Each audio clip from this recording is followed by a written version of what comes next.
Kan banyak yang membahas ini sisi dari Pak Prabowo Subianto-nya. Nah, yang ingin saya tanya dari sisi Gibran Raka Buming Raka. Abang sendiri melihat tingkat kepuasan terhadap pemerintahan ini apakah juga diberikan oleh kontribusi seorang Gibran atau di mana Gibran di sana? Iya, tentu saya bertanya dulu pada Bung Indra. Sistem pemerintahan kita apa? Presidensial. Presidensial. Bukan wakil presidensial. Ya. Kan? Artinya yang di atas tetap presiden, yang di bawah itu mengikuti. Wakil presiden adalah pembantu presiden bersama dengan para menteri. Ya. Jadi tentu wakil presiden itu tidak bisa membuat program-program. Pertanyaan saya juga pada forum keadilan. Kalau kita lihat gambarnya, di situ ada gambar presiden terbaru, Prabowo Subianto. Tapi di antara wakil presiden nggak ada tuh gambar Gibran. Belum. Ada apa dengan forum keadilan ini? Keadilan. Ya, iya. Ada apa? Nanti kita tanya. Ada apa? Gitu. Presiden baru ada. Ya. Wakil presiden yang menjadi presiden, Habibie dan Megawati ada. Yang lain nggak ada tuh. Nah, gini Bung Indra. Tentu 80% tingkat kepuasan terhadap Presiden Prabowo menurut saya itu layak dan juga lebih tinggi daripada tingkat kepuasan terhadap Jokowi dan SBY pada 100 hari pemerintahan pertama. Nah, tapi publik kan tidak pernah mengukur bagaimana tingkat kepuasan publik terhadap wakil presiden Gibran. Nggak pernah ada itu. Coba disurvei menurut saya. Beberapa lembaga ternyata ada. Kalau ada rentang dari 1 sampai 10, paling banyak memberikan penilaiannya adalah 3, Bung. Untuk Prabowo di angka 8. Di 80 masuk akal. Ya Gibrannya di angka 3.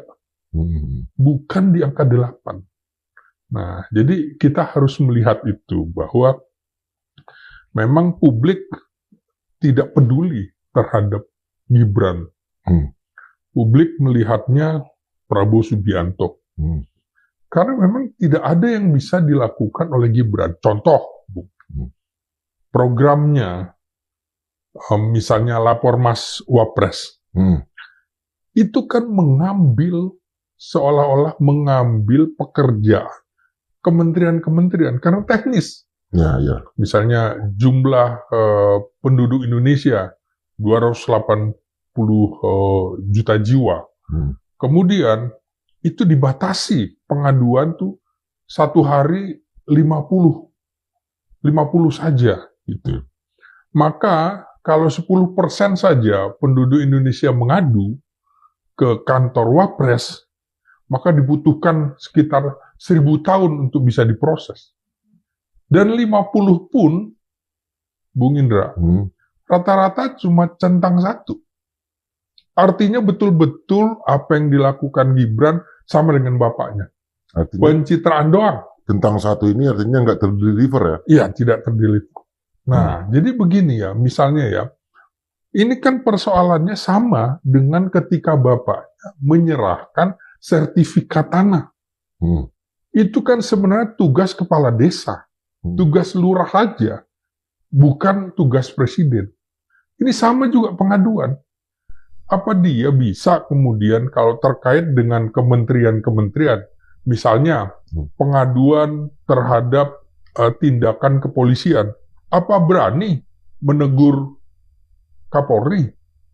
Apa berani menegur Panglima TNI kalau terkait dengan prajurit TNI yang dianggap melakukan kesalahan dan lain-lain begitu, ada pengaduan dari mas. Nggak mungkin. Emang siapa lo? Kan kira-kira gitu. Dia bukan presiden yang bisa memanggil menteri-menteri. Nah, itu sesungguhnya pekerjaan yang biasanya diambil alih, bukan pekerjaan wali kota, bupati. Bahkan sesungguhnya itu tingkat lurah atau kepala desa untuk mengadukan persoalan ini. Indonesia begitu luas. Jadi ini betul-betul pencitraan gaya bapaknya nih. Dan terkesan ini juga menghakimi leader atau kepemimpinan di kementerian, badan dan lembaga yang lain. Ya? Persis. Artinya mengambil tugas mereka dan kemudian seolah-olah laporan dari rakyat ini yang menjadi bagian di tugas orang-orang itu, badan-badan atau kementerian itu tidak terjadi dengan baik. Iya, contoh kan di awal-awal orang datang mengadu dan segala macam. Sekarang kementerian kita aja komunikasi digital. Bagaimana orang harus datang begitu? Yang lewat WA aja nggak disambut, tidak ada. Terus juga kan pertanyaan-pertanyaannya, sampai kapan nih? Siapa yang bertanggung jawab atas Fufu-Fafa? Nggak dijawab. Padahal Roy Suryo mengatakan 99,9 iyain. Ya, artinya gini, Bang. Orangnya itu. Ya, kalau kita lihat sekalipun dalam Reza Indragiri Amril mengatakan hal yang berbeda ya. Artinya terhadap Fufu-Fafa ini. Karena seorang Gibran yang introvert, katanya nggak mungkin se-extrovert, se-antusias ini. Tapi oke lah, kita nggak membahas itu. Artinya gini, seorang wakil presiden kan biasanya justru di era Jokowi Maruf, Jokowi JK, SBY JK misalnya, SBY Mudiono, itu kelihatan betul tingkat kehadiran yang tinggi dari ketika presidennya ada, wapresnya ada. Nah sekarang yang kita lihat di publik adalah sedikit sekali diperlihatkan bahwa kedua orang ini ada di satu tempat.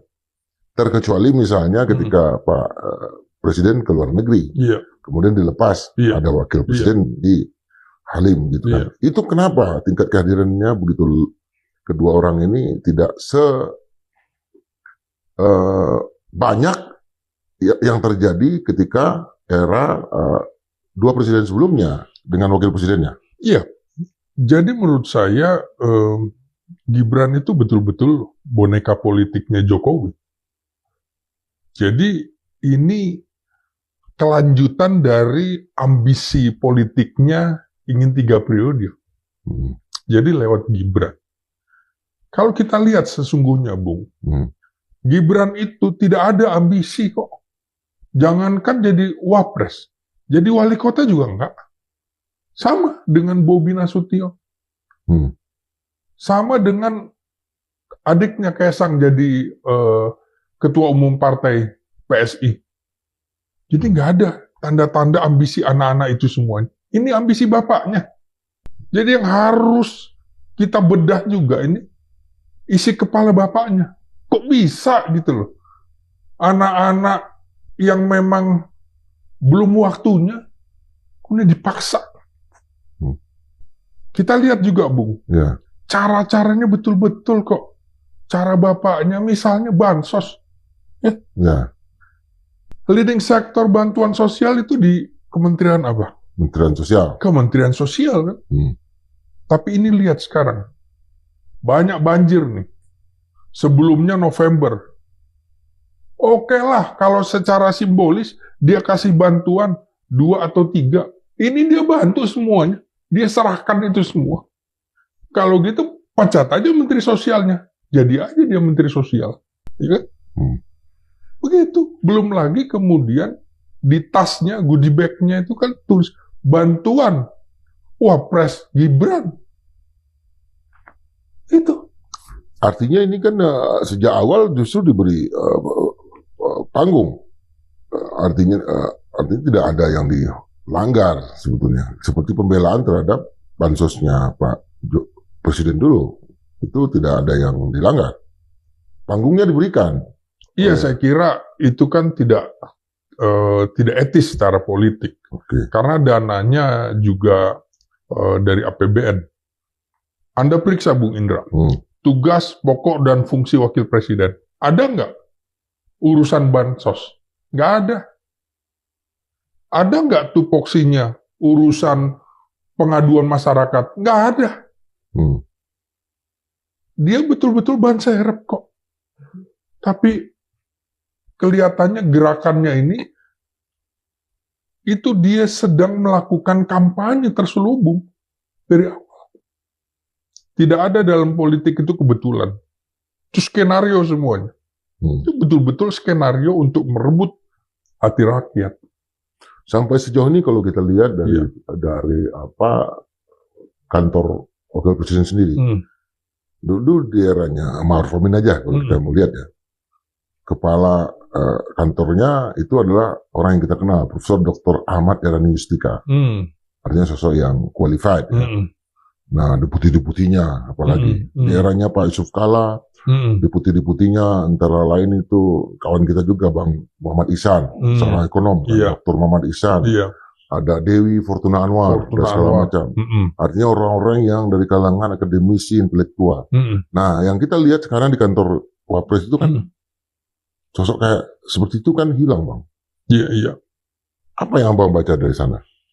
Sama kan, ketika Komdigi, staf khususnya, ada buzzer politik di situ, yang kemudian isi dari si buzzer itu, konten-kontennya segala macam, sama menjijikkannya kan dengan Fufu Fapa. Nah, ini siapa? Kurawa. Artinya publik juga curiga bahwa ini adalah orang titipan dari Gibran. Seperti itu. Kalau kita lihat secara kategori, ini kan dia gen milenial ya. Gen milenial ini kalau kita lihat bagaimana cara Gibran menjawab pertanyaan dari beberapa podcast atau show di televisi, kan Gibran mengakui bahwa dia tidak suka membaca. Jadi tidak mungkin juga temannya adalah orang-orang yang suka membaca. Sama dengan bapaknya kan, mengakui tidak suka baca. Jok-jok di kampus-kampus, orang yang nggak suka baca, isi kepalanya apa? Agar-agar kan, Bung? Begitu kan? Betul. Isi kepalanya agar-agar. Nah, ini, Bung, coba bayangkan, bagaimana kemarin Prabowo Subianto ke India. Pasti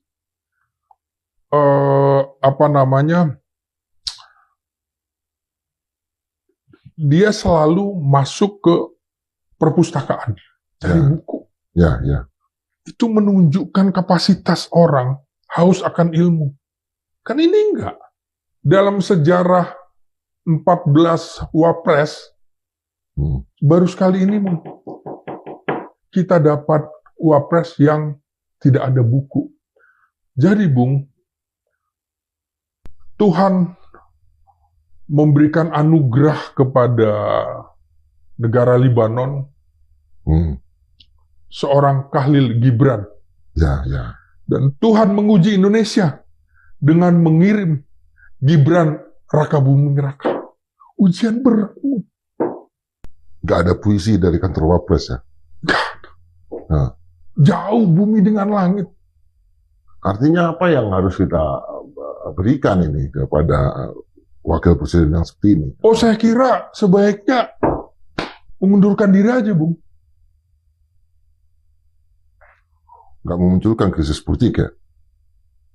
Bung, bayangkan, boneka yang diciptakan Jokowi ini, ya, itu sekaligus memenggal kesempatan publik, kesempatan orang-orang yang memang ingin menjadi pemimpin secara organik. Misalnya Bung Indra, melalui tahapan di partai politik, menjadi aktivis mahasiswa, semua ini. Para mantan wakil presiden ini semuanya aktivis, Bung, dulunya. Baca ribuan buku. Baca ribuan buku. Kalau di sini ada Madilog, semua pasti membaca Madilog ini. Cuma Gibran dan bapaknya yang baca Sincat.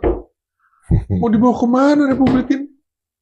Iya, Bang. Tapi kalau dalam ranah yang kita mau coba lihat lagi adalah kehadiran Gibran ini cukup memberikan apresiasi yang paling maksimal itu dukungan dari kalangan generasi Z ini terhadap yang paling besar mendukung pemerintahan ini sekarang yang puas itu adalah generasi Z. Apa ada kontribusi dari Gibran?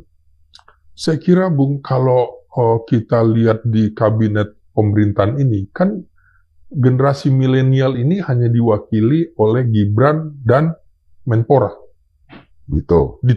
Tapi ada yang lain juga, ada Roro, ada lumayan juga lah. Iya. Anaknya Bang Zulkifli Hasan. Ya ada beberapa. Iya, artinya ini kan sebenarnya kesepian. Iya.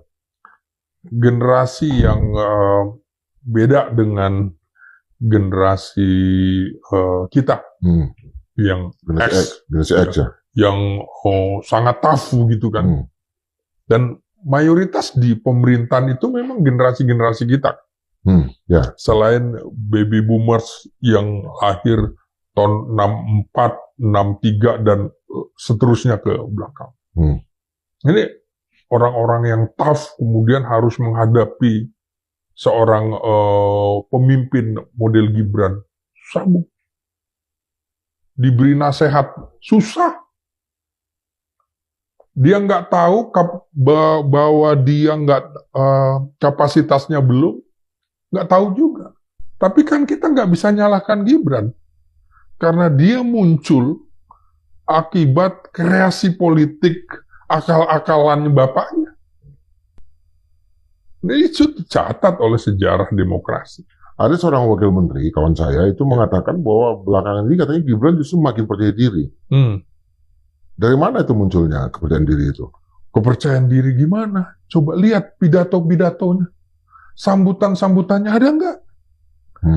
Sekarang coba kita lihat lagi, apa pekerjaan sekretariat wakil presiden, era Gibran dan era-era sebelumnya.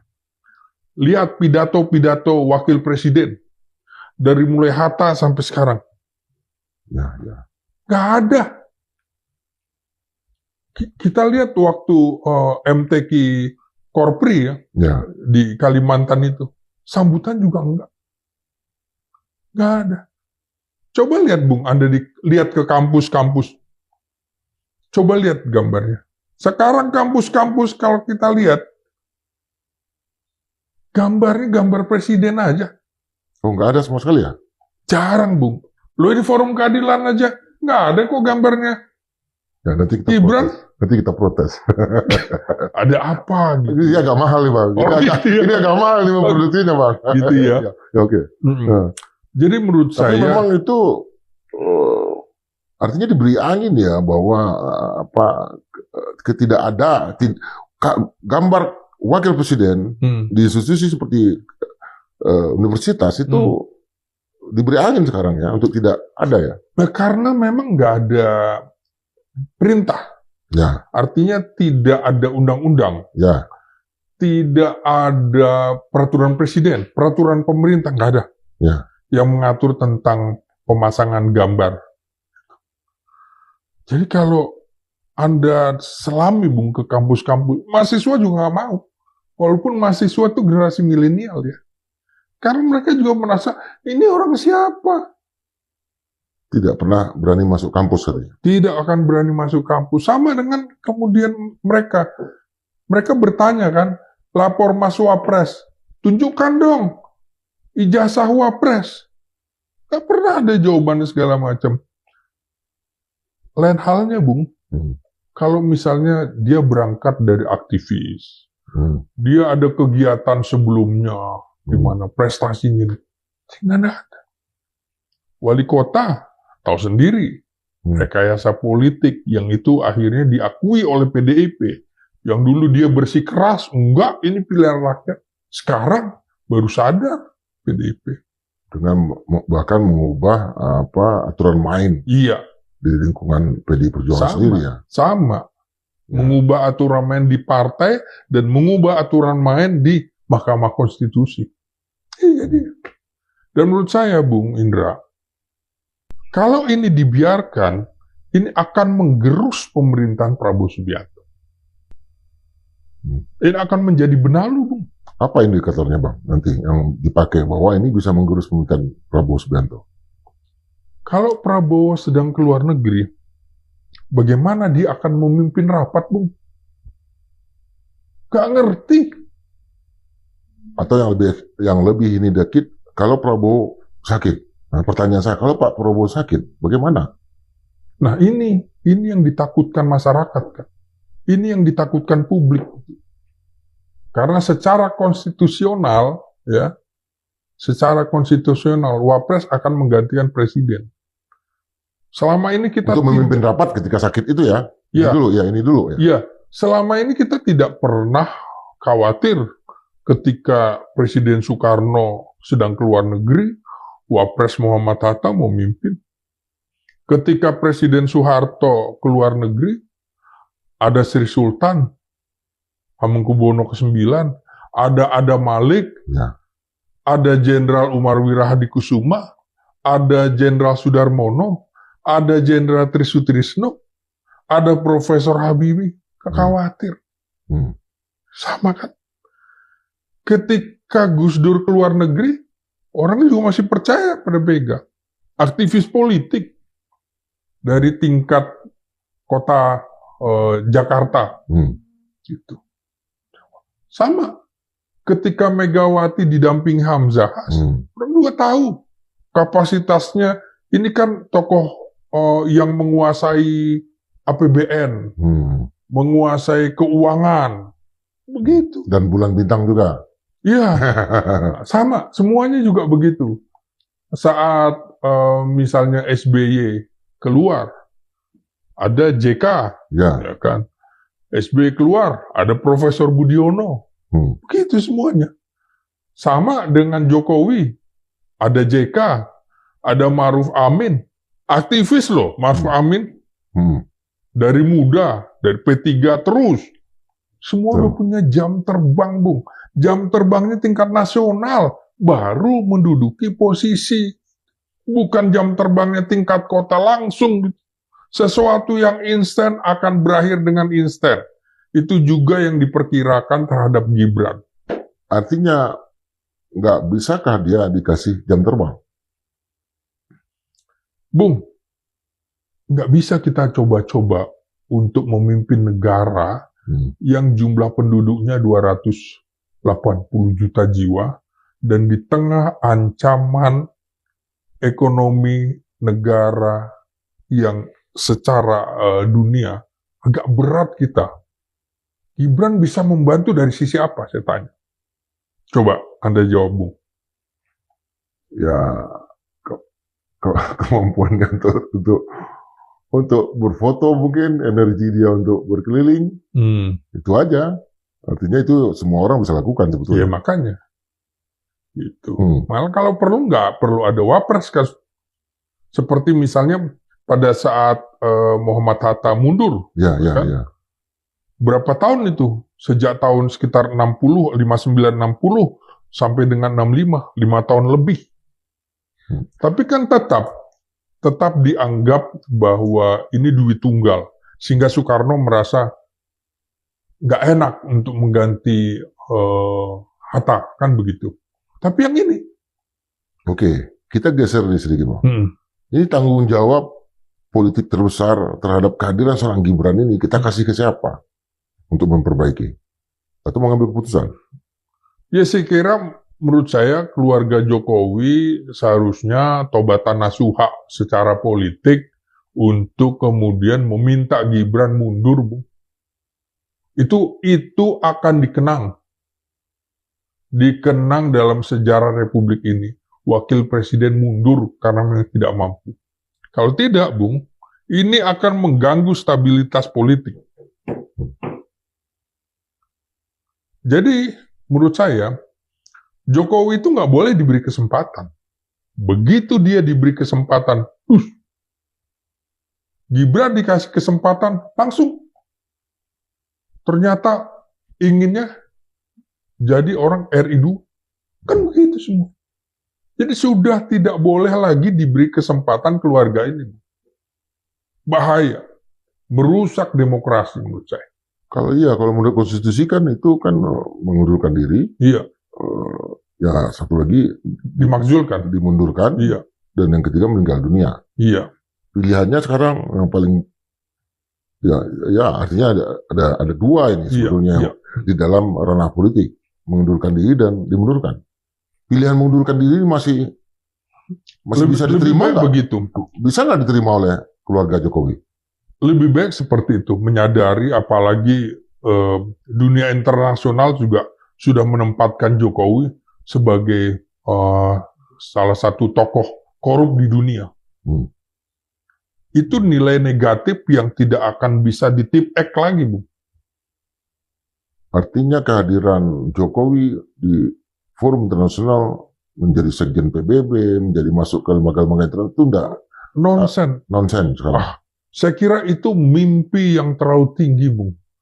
Dia aja tidak pernah hadir kok di dalam sidang umum PBB. Presiden Indonesia nyaris semuanya pernah hadir kok, kecuali Jokowi. Terus mimpi mau jadi sekjen PBB. Mak. Kalau SBY bermimpi jadi itu, enggak apa-apa bisa. Prabowo, oke, masuk akal.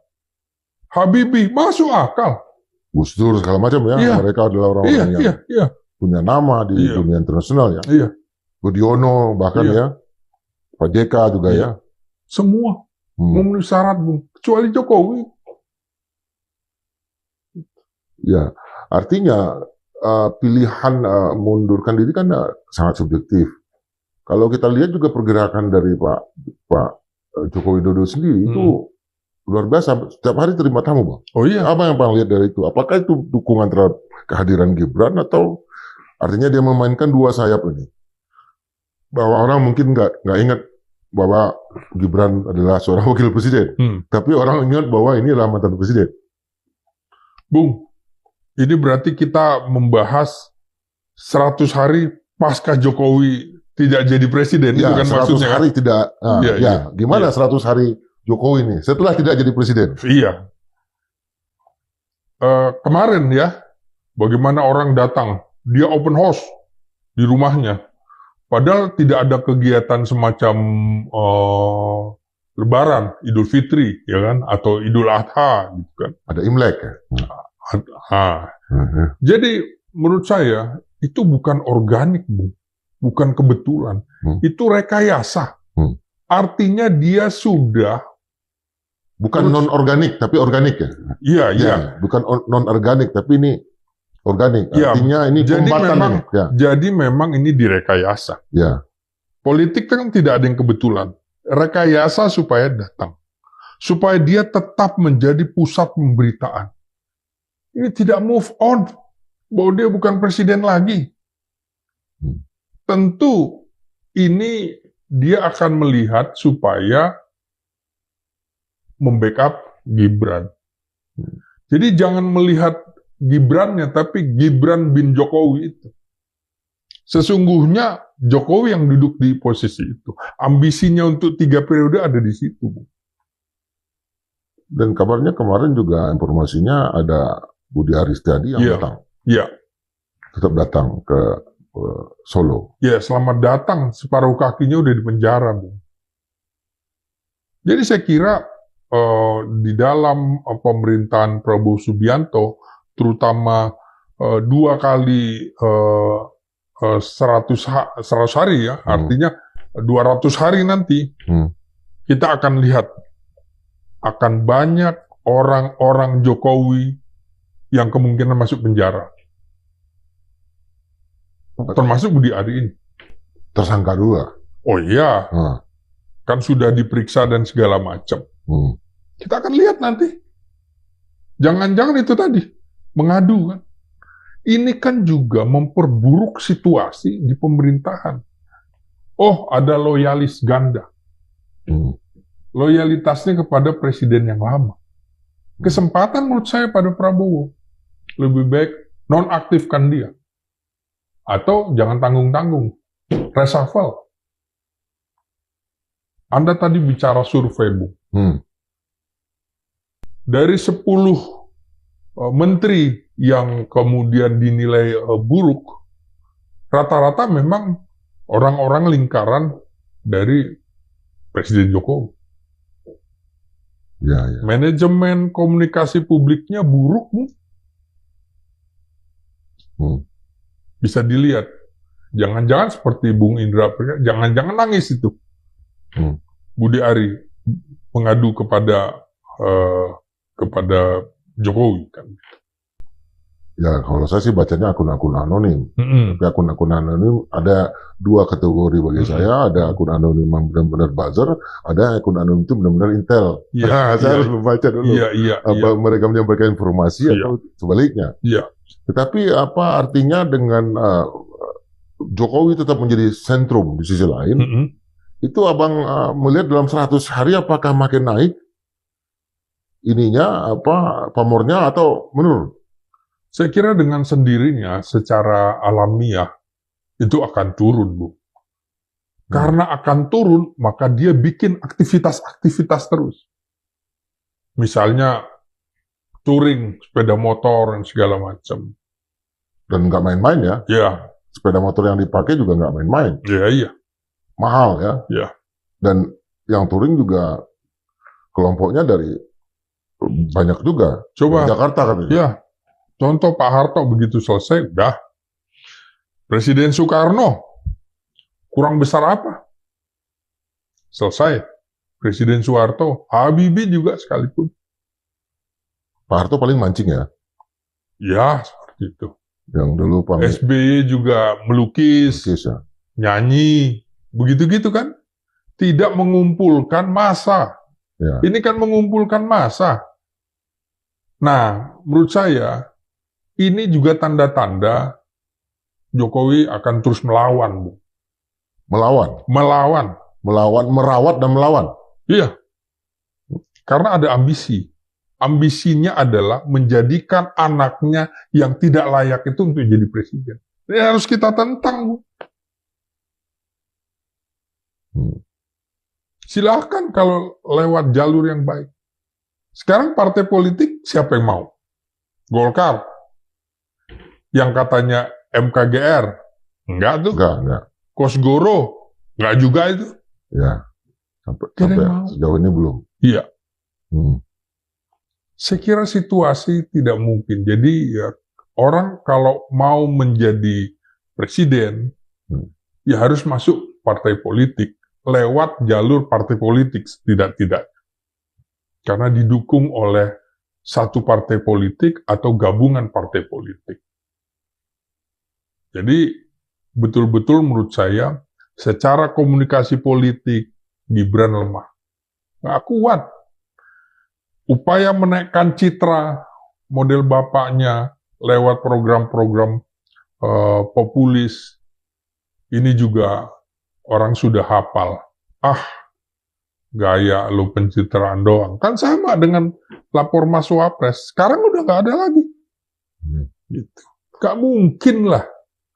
Ini begini, kalau kita lihat ke depannya, kalau kita baca nih, gerakan Pak Joko Widodo, ada sekitar 80 lebih dari calon-calon kepala daerah yang dia endorse, itu terpilih. Termasuk Bobby ya. Bisakah misalnya 80 kepala daerah ini menjadi vehicle, menjadi kendaraan untuk mengaktifasi kehadiran Gibran yang banyak di daerah itu. Gibran banyak nanti ke Sumatera Utara. Gibran banyak ikut kegiatan di Jawa Tengah yang dimenangkan oleh oleh sosok yang didukung oleh Jokowi gitu. Dan Gibran juga hadir sebagai wakil presiden di area kepala-kepala daerah yang didukung oleh atau di-endorse sama Pak Joko Widodo. Begini, Bung. Salah satu program yang kemarin muncul, bagaimana Presiden Prabowo memangkas anggaran sampai tingkat pemerintahan daerah. Ya. Kalau ini juga dipangkasi semua, Kementerian Luar Negeri pun jadi seperti Kementerian Dalam Negeri kan? Mau bikin program keluar nggak bisa. Apalagi yang dilakukan di pemerintahan desa atau pemerintah daerah maksud saya. Sulit juga bergerak. Nah, jadi ketika kemarin yang di-endorse oleh Jokowi menang, karena memang, Bung, saat itu pada saat pendaftaran Jokowi masih jadi presiden. Pengaruh Jokowi masih kuat. Tapi begitu Jokowi sudah tidak jadi presiden, saya kira akan berubah tuannya. Tuannya menjadi tuan Presiden Prabowo, bukan tuan Jokowi lagi.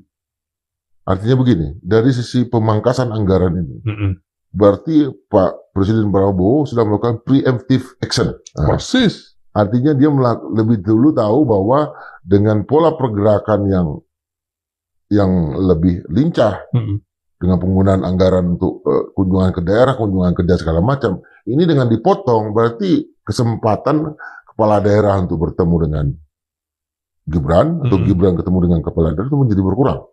Oh iya, karena program-program yang sifatnya seremonial, ya harus dikurangi. Ya.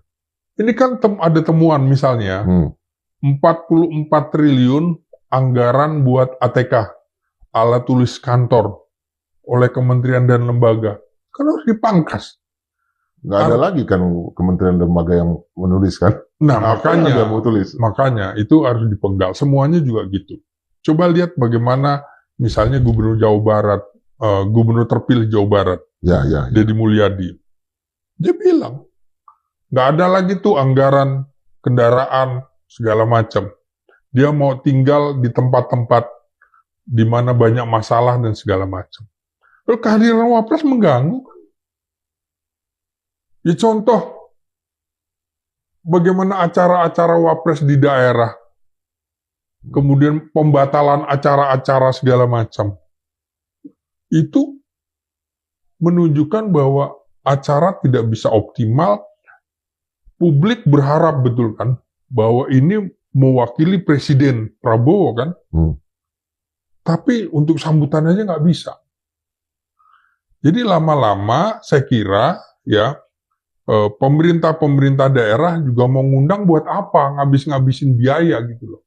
Sementara kita ingin ada pengiritan, ada efisiensi di situ. Saya kira perlahan-lahan mereka juga akan membatalkan program-program yang terkait dengan kewapresan Gibran itu. Artinya tadi Abang mengatakan bahwa untuk sambutan aja nggak ada. Artinya wakil presiden kita ini sama sekali tidak bisa menerjemahkan apa pikiran-pikiran dari Prabowo, dan itu dia sampaikan langsung di depan misalnya audien di daerah-daerah. Nggak mampu dia. Nggak mampu. Kalau kita lihat isi pidato yang kalau kita buka di Sekretariat Wakil Presiden, pidato-pidatonya jelas tuh Bung, mengacu kepada pidato Presiden. Memang dia harus turut apa kata Presiden, tapi nggak ada sama sekali. Apa poin dari dia apa gitu, nggak ada.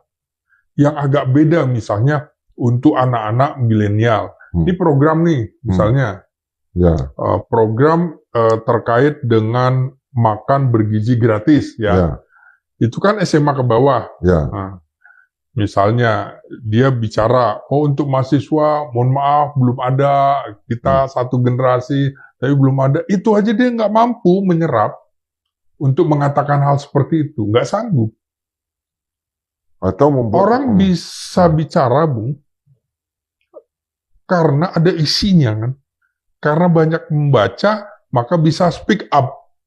Nah, kalau nggak bisa, isinya apa gitu loh. Coba apa yang dikemukakan Roy Suryo misalnya, Reza Indragiri misalnya.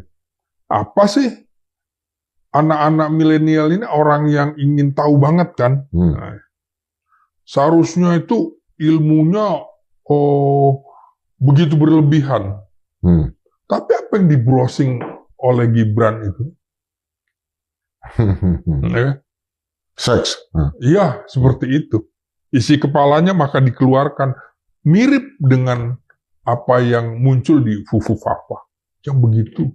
Mau kita teruskan, mau jadi pemimpin bangsa. Saya kira nggak tahu diri, menurut saya. Jadi harus diakhiri. Sangat elegan kalau keluarga Jokowi itu meminta anak dan menantunya mundur. Termasuk mundur dari ketua umum partai. Yang cuma 2 hari. Ini merusak sistem. Mekanisme kepemimpinan nasional melalui partai politik. Apa ada 2 hari masuk dalam partai politik menjadi ketua umum? Sejarahnya hanya pada Kaisang. Apa ada 2 tahun menjadi wali kota, kemudian jadi wakil presiden? Nggak ada. Semua Muhammad Hatta menjadi wakil presiden usia 43-44 tahun, hampir seusia dengan Soekarno. Tapi jam terbangnya udah luar biasa. Di penjara, menjadi aktivis, melawan diplomasi Belanda, dan lain-lain.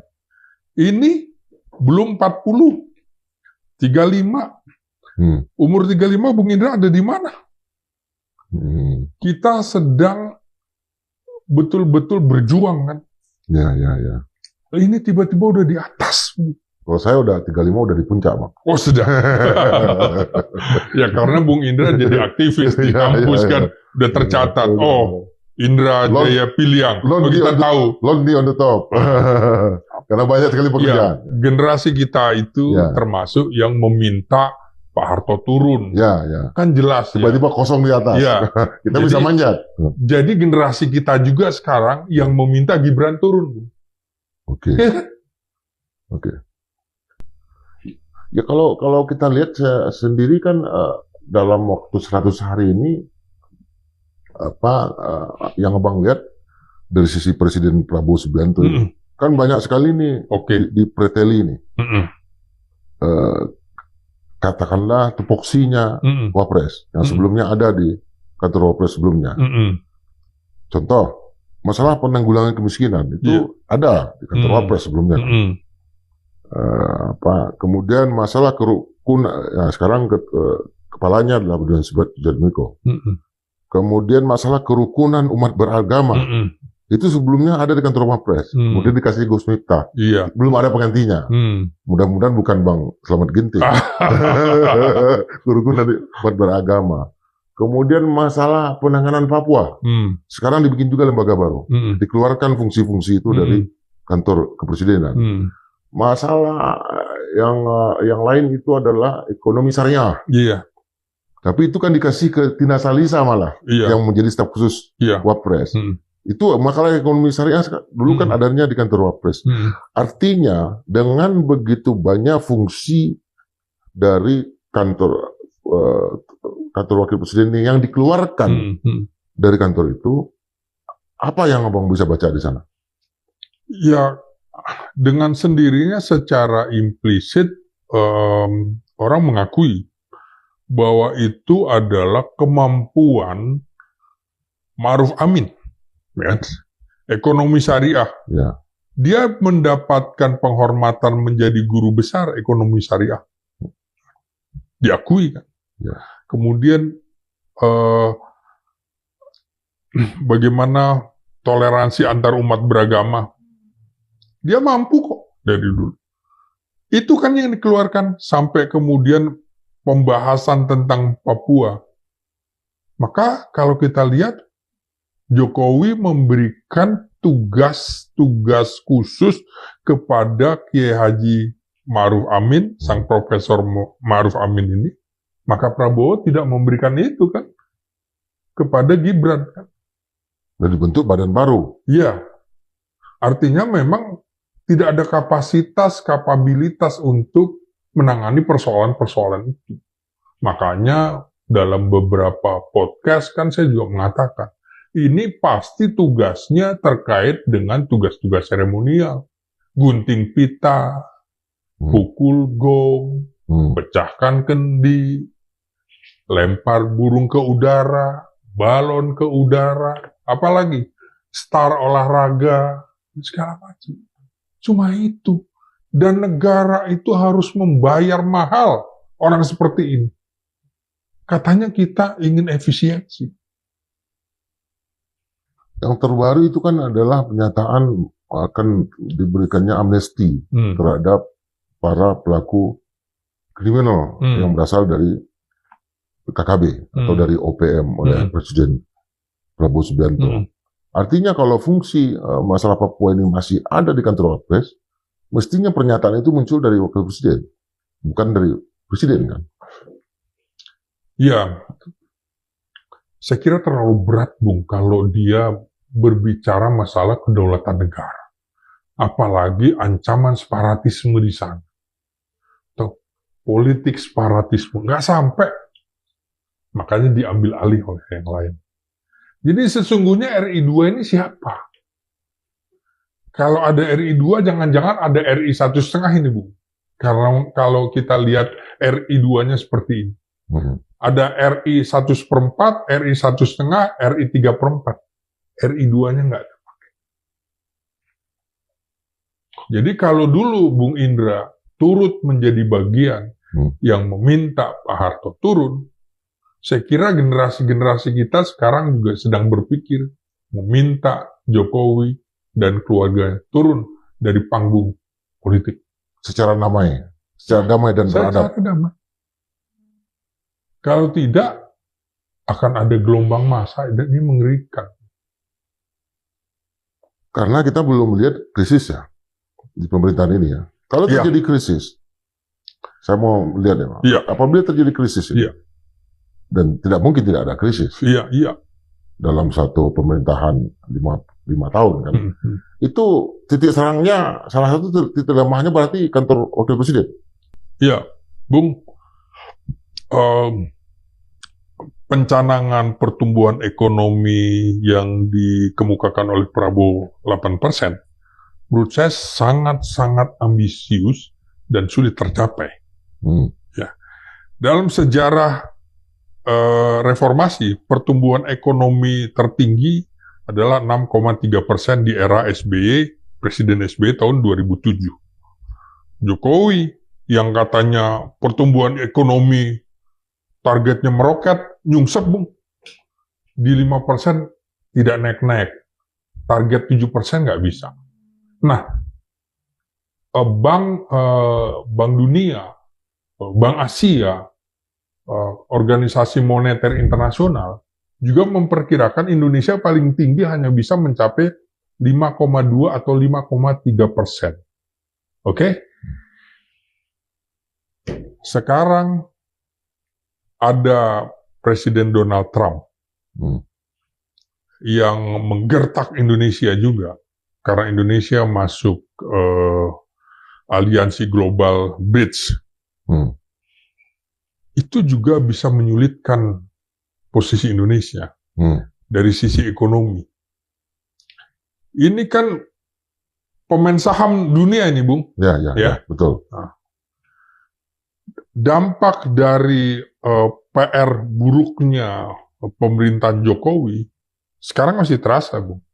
Contoh deflasi ekonomi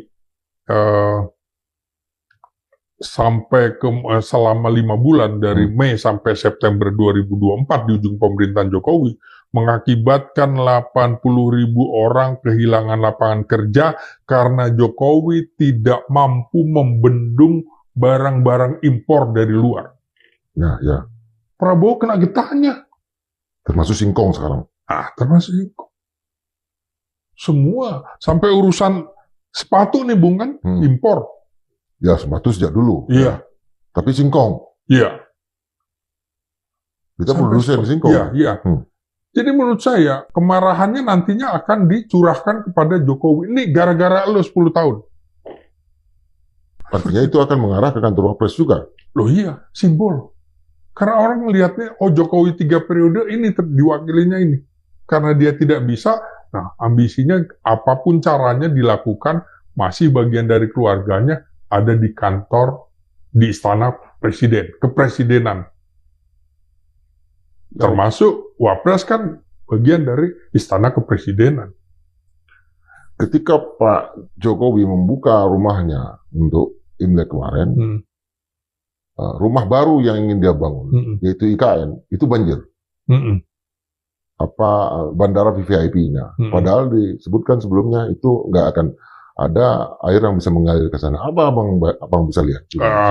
Kalau menurut saya sebaiknya Presiden Prabowo minta Wakil Presiden Gibran segera pindah aja ke IKN. Tuntaskan itu. Udah marah Bang nih. Iya. Kan nggak mungkin dalam situasi sekarang. Presiden Prabowo mengatakan bahwa yang paling mungkin kalau situasi ekonomi normal baru bisa dilakukan 2028 untuk pindah ke sana. Ya. Tapi ambisi Jokowi agar segera pemerintahan itu berada di IKN kan nggak bisa terwujud. Kalau gitu kenapa kau nggak di sana aja? Kenapa anakmu atau menantumu tidak dijadikan gubernur di sana aja? Nah sekarang anakmu di istana sana aja. Selesaikan itu masalahnya. Ya. Jangan kemudian bikin program menyusahkan penggantinya. Apalagi foto dari NASA. Foto dari NASA. Memperlihatkan betapa rusaknya. Ya. Bukan hanya rusak. Ya. Hutan yang ada di sekitar IKN, tapi habis. Alih fungsinya ya. Ya, hutannya habis. Ya, dari hijau menjadi kuning. Dan itu foto-foto satelit. Artinya udah ada yang dihancurkan di sini. Itu masa depan. Apa yang Abang mau katakan terhadap itu di sisi artinya bukan hanya orang yang ditaruh oleh Pak Jokowi dalam hal ini Wakil Presiden Gibran, tetapi juga kebijakan yang dia lakukan yang juga ugal-ugalan ini Bang. Iya, Indonesia selalu disorot dalam 3 kata, singkatan DHL, demokratisasi, hak asasi manusia, dan lingkungan hidup. Maka hancur. Jokowi menghancurkan demokrasi dan demokratisasi di Indonesia. Serta HAM ya? Iya. Karena banyak sekali kelompok-kelompok adat yang dizalimi, ditangkap, ditembak ya? Iya. Dan juga lingkungan hidup. Kembali lagi Bung, Indonesia jadi sorotan lagi. Sama dulu yang dikritik oleh negara-negara barat terhadap Presiden Soeharto, DHL kan? Demokrasi, tegakkan, mana demokrasi Indonesia? Nah, indeks persepsi demokrasi Indonesia dalam 10 tahun terakhir era Jokowi kan terburuk. Ya. Dibanding SBY. Hampir semua indeks terburuk. Iya. Freedom House terburuk. Iya. Turun, jatuh. Nah, indeks persepsi korupsi jatuh. Korupsi juga jatuh kan gitu. Itu yang mau diagung-agungkan. Itu yang mau dipaksa agar anaknya. Indeks apalagi kan? Iya. Indeks pembangunan manusia juga hancur. Iya. Jadi memang harus dihentikan, Bung. Ambisi Jokowi menjadikan Gibran presiden. Makanya seperti saya bilang tadi, Tuhan menganugerahi Libanon dengan Khalil Gibran. Dan Tuhan memberikan ujian kepada Indonesia dengan Gibran yang bukan Khalil Gibran. Informasi yang juga kita dapat, Bang, itu sebetulnya Presiden Prabowo Subianto itu tidak mau dalam posisi berhadapan-hadapan dengan Pak Joko Widodo. Apalagi dalam menyangkut masalah Gibran itu. Apa yang Abang baca dari sana? Ya, ini, karena bisa mengendalikan ya? Iya, pengaruhnya kan masih ada. Presiden Prabowo belum sepenuhnya leluasa menata organisasi pemerintahan. Karena masih ada orang-orang Jokowi juga. 50% dari kabinet Jokowi ada di sini. Belum lagi di militer, di kepolisian. Pelan-pelan memang harus dibuang dulu baru. Dan harus dibedakan, Bung. Antara Prabowo dari hubungan Prabowo dengan Jokowi dari sisi kemanusiaan dan dari sisi politik. Rasa kemanusiaan Prabowo itu kan besar, Bung. Maka dia cara menghargainya seperti itu. Tapi secara politik, saya kira akan ada tindakan-tindakan selekas-lekasnya. Artinya itu akan datang dari partainya sendiri ya, dari tokoh-tokoh partai ya, para politisi, ketua-ketua umum, ketua harian partai ya, yang meminta itu. Ya, saya kira Prabowo tidak ingin langsung seperti berhadapan-hadapan. Ya. Tapi anak buahnya Jokowi akan tersangkut perkara-perkara hukum menurut saya. yang dulunya apa yang diungkapkan oleh Prabowo bahwa dia akan memberantas korupsi sampai ke Antartika, saya kira juga itu indikasi bahwa Budi Ari ketakutan, makanya kemarin bertemu dengan Jokowi. Jadi kemungkinan Budi Ari akan tersangkut perkara hukum besar sekali, dan begitu juga sejumlah menteri yang dulu dilindungi oleh Jokowi karena punya kepentingan. Perlahan-lahan menurut saya menteri-menteri itu akan direshuffle pada saatnya. Entah itu menunggu 200 hari atau sebelumnya. Oke, Bang. Ya.